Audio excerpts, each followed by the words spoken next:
பேசுவோம், நல்லதையே பேசுவோம். திறந்த புத்தகமாக இருக்காதீர்கள். திறந்த புத்தகமாக இருக்காதீர்கள். எல்லா இடத்துலையுமே ரொம்ப ஓப்பனப்பா இருக்காதீங்க.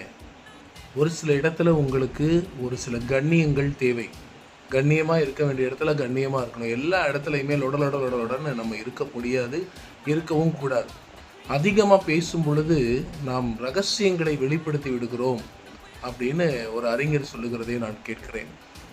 அதிகமாக பேசும்போது ரகசியங்களை வெளிப்படுத்தலாம். அப்படி என்னங்க எனக்கு ரகசியம் இருக்குது அப்படின்னு நீங்கள் நினைக்கலாம். நீங்கள் சொல்கிற ஒவ்வொரு வார்த்தையும், நீங்கள் சொல்லுகிற ஒவ்வொரு வார்த்தையும் மிக மிக முக்கியமாக ஒரு நாள் கருதப்படும், ஒரு நாள் பார்க்கப்படும்.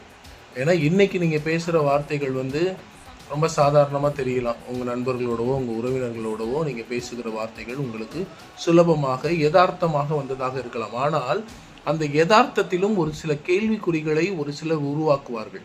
அந்த கேள்விக்குறிகளின் விளைவாக ஏற்படுகிற பிரச்சனைகளை நாம் எதிர்கொள்ளக்கூடாது என்பதற்காகத்தான் சொல்லுகிறேன், திறந்த புத்தகமாக இருக்காதீர்கள்.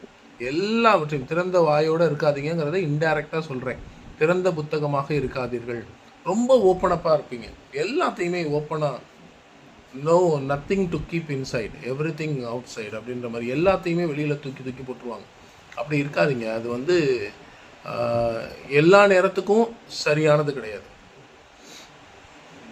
ரைட், ஓப்பனப்பாக இருக்கிறது, ஓப்பன் ஹார்ட்டடாக இருக்கிறது வேற, ஓப்பன் மைண்டாக இருக்கிறது வேற, ஓப்பன் மவுத்தாக இருக்கிறது வேற. நான் சொல்கிறது ஓப்பன் மவுத்தை பற்றி. அதனால தான் திறந்த புத்தகங்கள் அப்படின்னு சொல்கிறேன்.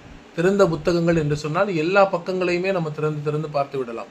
ஸோ நமக்குன்னு ஒரு உலகம் இருக்கிறது. அந்த உலகத்திற்குள்ளே நீங்களும் உங்களை படைத்த கடவுளும் உங்களுக்காக கடவுள் கொடுத்த துணையும் தான் இருக்க வேண்டுமே தவிர வேறு யாரும் அதுக்குள்ளே என்ன பண்ணக்கூடாது, உள்ளுக்குள்ளே ஊடுருவி வரக்கூடாது, அதுக்குள்ளே அரசாட்சி செய்யக்கூடாது. உங்கள் உலகம் உங்களுக்குரியது, அதை மறந்து விடாதீர்கள். திறந்த புத்தகங்களாக இருக்காதீர்கள்.